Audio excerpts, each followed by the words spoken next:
This is Claire Hayes and Lindsay Parra, and I am so excited. I typically say we're living room to living room, but not only are we living room to living room, but we are across the pond. Oh my goodness. Welcome. Thank you so much for joining us, Claire. Oh, thank you, Lindsay. Thank you. I am truly excited to be here. I know that's a little bit of a cliche, but I am. I'm kind of like jumping up and down on my seat, because you and I know each other, as you'll probably tell the listeners, and to be sharing this space across not only the pond, but a great continent as well. It's really exciting. It is really exciting. I'm thrilled. So just so we can orient ourselves in time and space, let's tell people where we are. So I'm sitting in the central coast of California. And where are you, Claire? I am in the very north of Scotland. You are near on the Murray Firth. And so if we were to look out your window right now, what would we see? What does it feel like? And it's evening. It's evening. It's actually quite light because we're so far north, and now we're past the equinox. It's quite light now. It's been a lovely spring day. So there are just a few clouds because it's the end of the evening. Oh. And I know we're recording, Lindsay, but I realised that would it be better if I spoke into my microphone? We haven't checked that yet. Oh, we can try it, and we can... Let's just try, because you can't hear the quality of the recording until... later, yeah. After. Yeah. So, let me just do that. I'm sorry, everybody. We were so busy chatting, we didn't do the technical bit. It's okay. It's okay. Just see if is that a better sound for you? Yes, it is. It sounds great. Yeah. There we go then. You see, I just...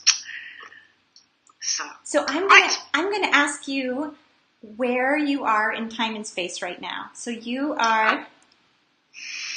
It's in the evening. It's about 7:15. I'm in the northeast of Scotland. I'm near the sea. I'm near Findhorn, if any of your listeners are familiar with that.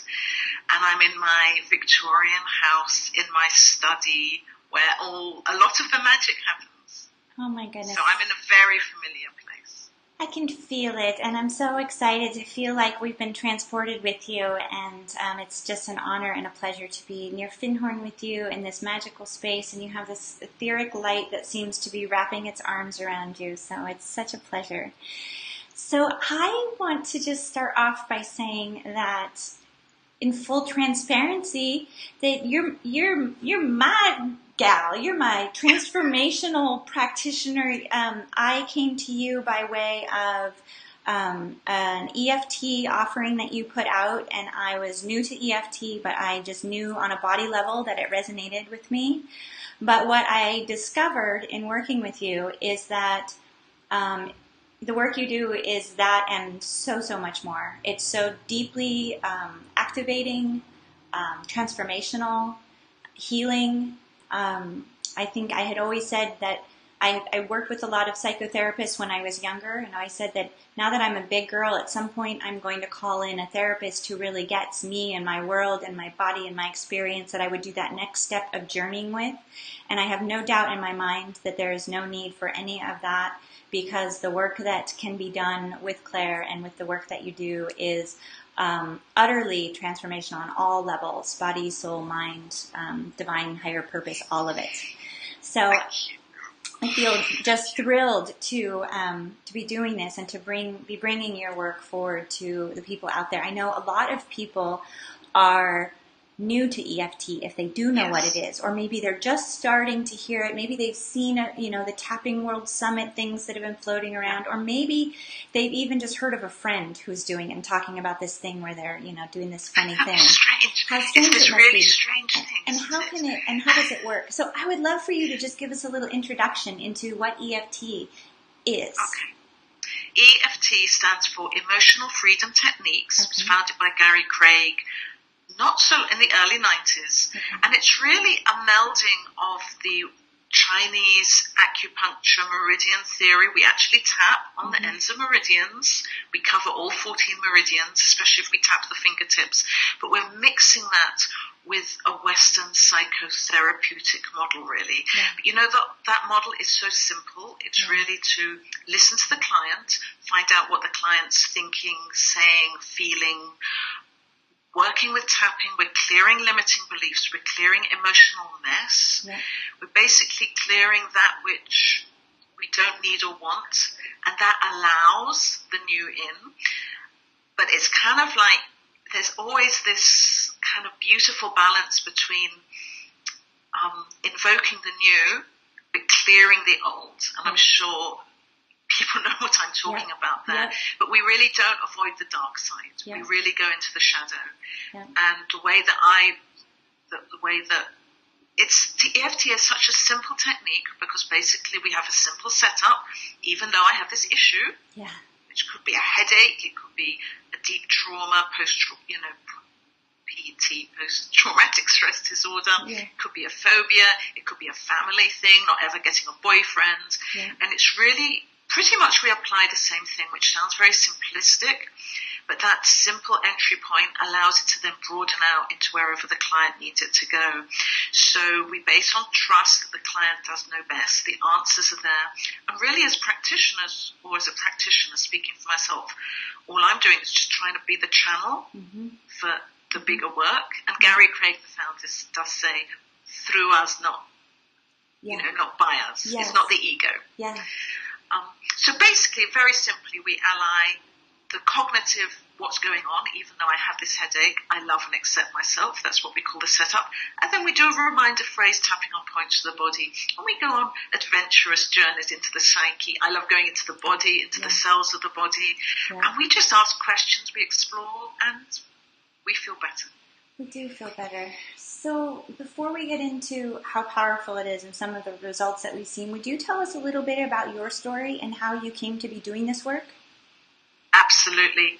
I have a background very much as a dancer, and I'm 58 now, and it feels like, I'm going to cry. Yes. This has brought it all together. Yeah. That I was a dancer for many years, but not in that. Although I trained in ballet, I then became much more involved in a more experimental postmodern sort of dance, which was very much about listening inwardly, contact improvisation, did a lot of body work, did a lot of touch, a lot of awareness work, and I bring all that in. So I thought I'd be a dancer forever, but you know what? Life had other ideas. Yes. I moved to the north of Scotland. Yes. Not so good for being a dance teacher and choreographer, especially with small children. Right. And then I became a shiatsu practitioner, which was wonderful because I can use my body knowledge and my skill with touch, with a new, with shiatsu, which has got a whole theory with it. So that appealed to my mind. Yes. And then I heard about this really idiotic thing called tapping. And I thought, my goodness me, I've spent 4 years learning all the acupuncture points and taking all these exams. How can you just tap on the acupuncture points and it works? And so I put it off for a while. I was quite snobbish about it. But I have a daughter with special needs, and she's 21 now. And when she was a teenager, about 6 years ago, she was going through really an awful time. She kind of hit a rocky point, and I really was in despair. And someone that I really admired and respected had studied EFT and was offering sessions. And I thought, well, actually, you know what, Lindsay, I didn't go along for help with that. I went along for help with weight loss. I thought, I'll just do something easy. Sure. Well, I mean, however easy weight loss is, I'll try this tapping nonsense. Well, I went to that one session and I was hooked. It was like, I'm going to be a practitioner. It makes sense to me. And then actually working with who's still my practitioner, Sandra Rose, she actually helped me go through the really tricky time for my daughter and also tap with my daughter, and Yeah. she just still does it. I was on the phone with her last night, and she was like, because she has severe learning difficulties and autism. Yeah. I believe in the States you call that severe mental retardation. And she was like, Mommy, Martin wouldn't let me have a sweetie, and I want a sweetie. And it's like, we just tapped. You know, like, even though I'm cross with Martin, and he should have let me have it, I'm a good girl. And honestly, within 30 seconds, she was like, clear. That's so great. So what a gift. that's how that was quite a long story, but for me it brings, it you know, like that feeling when you're interested in lots of things, and then something just crystallizes, and it's like, that was what That's tapping was for me. Yes. Well, it comes through in your work that you are divinely aligned, because it's just, it was unexpected for me how powerful a session is, and how much comes up.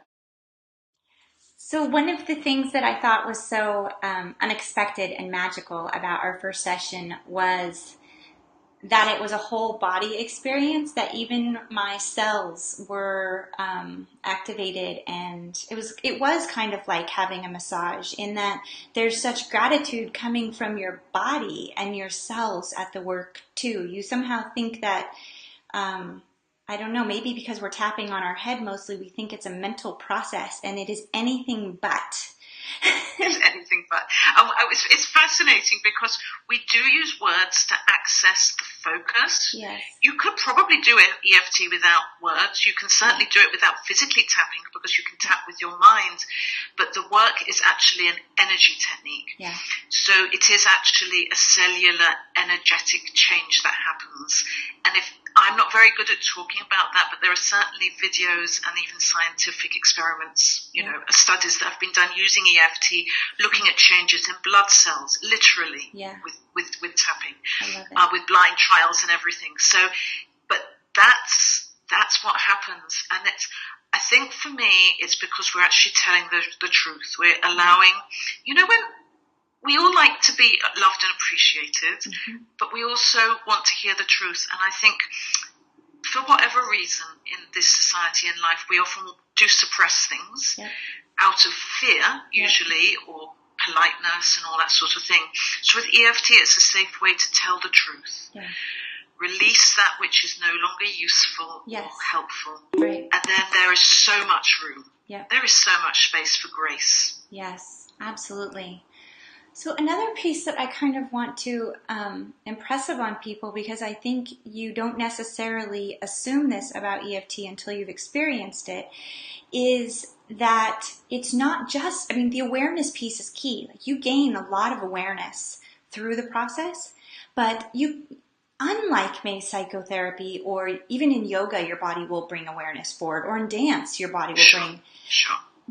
An amazing and magical piece of EFT for me is you actually move it out. You literally can release it. So it's not just, for example, so when I first came to you, I had started doing EFT around some of the transformation that was going on with my business and my work. And so I was very kind of centric around, I'm tapping for this, wellness related stuff. And when it became clear to me somehow that it was connected to a past traumatic event, that was surprising to me. That awareness enough is a gift on some level. But what is so incredibly touching and transformative about EFT is you get to move beyond the awareness. And then the technique itself helps you, and correct me if I'm using the wrong words, but it feels to me like we actually remove blocks. We release where it's stored in the body. I felt lightness of places in my body, not knowing that anything I was carrying was connected to that traumatic event. I felt a reduction in physical symptoms. This audience knows that I have come through a chronic illness journey, and I never would have thought that tapping on wellness components of my business would end up actually linked back to my chronic illness and releasing pieces of that. So, on the intellectual level even, and on maybe the spiritual level, we realize that it's all connected. But EFT is one of the first things I've ever experienced that actually touches all of those layers of you. I couldn't say it better myself. So you see that with the people that you work with. And The reason I think it does depend, to be honest, somewhat on the practitioner. There are some poor, like any modality, Sure. there are some people who may be using it in a more mechanical fashion. Sure. But when someone comes to it, with a bit more experience or knowledge of how to use those tools in the bigger picture, which I hope that I do, then it allows all those layers. But you know why I think, one of the reasons I think it works, there's no dogma. Yeah. There's no, well, I'm going to ask about this and then this. And if it's a sexual thing, I have to find out what she feels in her vagina, which I have heard other therapists do. It's like, whoa. That's pretty intense. There's really no theory. Yeah. It's just a practice. Yeah. So there's nothing that anybody has to prove, Yeah. which may sound from some points of view as a bit wishy-washy, but I actually see it the other way, because it's so simple, because we are accessing grace, healing, through listening to by listening. Yeah. By listening here, and then the skill is to marry those so that what needs to be released is released. But essentially, it's very, very simple, and I don't think it's the prerogative of EFT. Yeah. It is that simple. It's just one way. Yeah. But it's listening, stopping, pausing, allowing, noticing what's going on, clearing, choosing, creating. And that's actually quite simple. Yeah. But it's that simplicity which allows. Yeah. I don't know if people can see. Yeah. And for me, that's actually why it can touch on so many levels. Yeah. Because the ego is not to do with the ego. Yeah. It's not to do with the ego. I know. There's something else going on. Yeah. Absolutely. I also have really appreciated in working together how you are flexible in how you allow us to experience EFT, and that I'm thinking specifically of when I have had issues with insomnia, as you know, and sometimes it's hard to get your head around, okay, I'm going to get up now and I'm going to do my tapping on being asleep. And you really granted me permission to do it in a different way through the night. And I was just wondering if you could talk a little bit about that flexibility piece, that because it's not a dogma, you can allow it to work in whatever way is working in the moment if you're not there with your practitioner. Oh, absolutely. And that's one of the things I actually love, Lindsay, is that it does allow, it's a very user-friendly technique that you can learn with a practitioner, and that's what I recommend, but really you can do it on your own. So, for example, lying in bed at night, yes, we have these points we physically tap on with our fingertips, but all we're doing is activating energy. So, for example, you can lie in bed and think of tapping on those points. You can think of the thoughts. If you believe that it is all about energy, which I do, we have a physical body, which for me is where we get the lessons. So that's one way you can use the EFT. You can use it at work. You can tap on your fingertips under the desk. You can tap when you're walking along. It's very exciting. It's very flexible. It is. Like that. It's great. And I'd like to give you a quick example that I still like to dance, but I'm a student now. I go to dance teacher, and we were doing quite a profound exercise, really the same as we do in the EFT, to do with listening and the music. It was a 5 rhythms class, and I noticed that I was really holding in a place that I know I hold in my lower cervical vertebrae, very particularly in the front of the vertebrae. And I asked myself what was going on. There was grief. It was to do with my children. And I just tapped in my head while I was moving on the stories in my vertebrae. And it's like, it was amazing. So very flexible. Very flexible. Very flexible. Well, and another way that you make it accessible for people is you are also an author, and you have written a great book that is called Everyday Happiness, and it's about EFT tapping for self-actualization, and that it really works. Self-transformation. Self-transformation. Funnily enough, I have a copy right here. Oh, it's beautiful, yes. Everyday happiness. And Yeah, actually, the reason I wrote this book, which is, it does introduce tapping, EFT tapping, but it's not, there are other better books. EFT for Dummies is actually brilliant. Nick Hortner's book, The Tapping Solution, is brilliant. There are books which are actually, what is EFT? How do you do it? Sure. And all this thing. Mine includes that, but it's much more about how you use it in your everyday life. Yes. Because for me, it is a practice. It's a spiritual practice. Yes. What's in the way between me and goodness and truth and beauty? Yes. And that's my work. Yep. And tapping happens to be one way I can do that clearing. So it's a very practical book about really trying to help people trust their own processes and how to know what to tap on, because that's always a big one, because we do use words. There are lots of scripts, but the very, very best thing is to tap using your own words. Yeah. So it's really a book about, it's a practical book. Yeah. It's a practical book about how you can do tapping on your own, basically. And love not ever use me. Well, and people can find it on Amazon, which is great. It's on Amazon. And people can also find you online.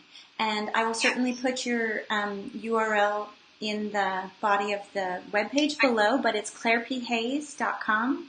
Correct. And I really invite and encourage everyone to reach out to Claire, to be around her light and her vibrancy, follow her on social media, work with her one-on-one.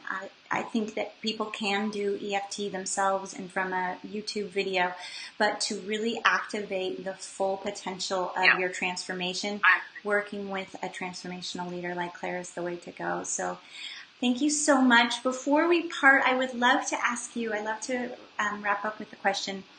If someone is feeling stuck, or they're feeling like they're at rock bottom, or facing a diagnosis or a chronic illness or a loss of love, any of the many myriad of challenges that life brings, what is one thing they could do to start the transformation in their life?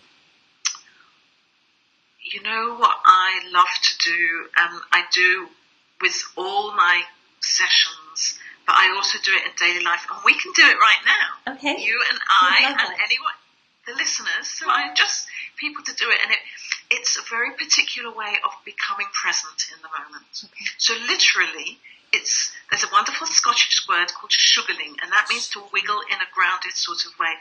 So I'm just going to ask anyone who's listening, and you, Lindsay, and me too, just to become aware where your bottom is touching the seat, where your feet are touching the floor. And just invite you to take your focus inwards and literally become aware of where you are touching the earth. And that will be very simple to know, because it's where you physically feel touch. It's so simple. But that is where you are being supported by the earth. And what I like to do is to invite the exhalation,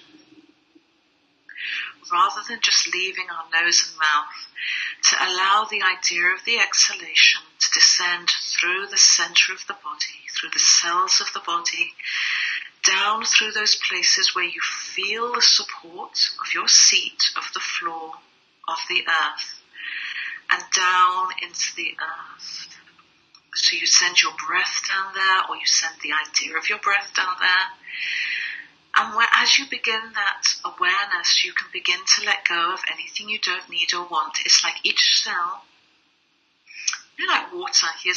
Water will always go to the bottom of a vessel. Mm-hmm. So allowing anything you don't need or want to sink to the bottom of your cells, and then just drip through down, just like sand in an egg timer, would drip, drip, drip.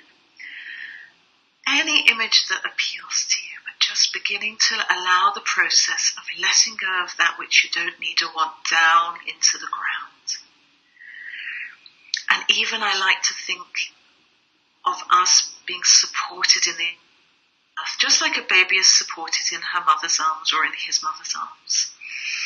Those arms are not releasing, they're physically holding. So right as you're sitting now, dear listener, dear viewer, dear Lindsay, feeling the support of Mother Earth. It's like gravity's coming up to meet you. And then, of course, the other side of the equation of the exhalation is the inhalation. So here we can just invite you just to reach up with your hands, arms, and just just open up the lungs, have a little wiggle of the spine if you've got a bit tight, and then rest the arms again. And now we're going to focus on the inhalation. And I'd like to invite you to allow the inhalation to come not just from the air surrounding you, but from as far away in the universe as you can imagine. Inviting in hope and potential, possibility. Perhaps you don't even know what it is that you need to breathe in or that I need to breathe in. Inviting in potential. And just knowing that you've created space. So there's this beautiful spaciousness of potential on the in-breath and the letting go on the out-breath. And in the middle of that, betwixt heaven and earth, you are sitting present in your body.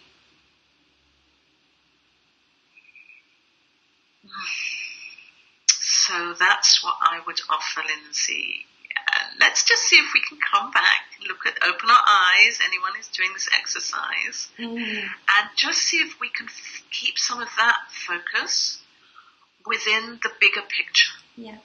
And we've taken probably a couple of minutes to do this now, but honestly, you can do this in an in-breath and an out-breath with practice. So it's connecting to the earth, you are supported, connecting to the heavens, there is hope. Yeah. I love it. Thank you so much for sharing. Thank you so much You're for welcome. being here with me. Please do make sure to find Claire online at clairephays.com and reach out to her. It will change your life. So thank you so much. And I hope we can do this again soon. Okay, thank you so much. Thank you. Take care. You. Bye. Bye-bye.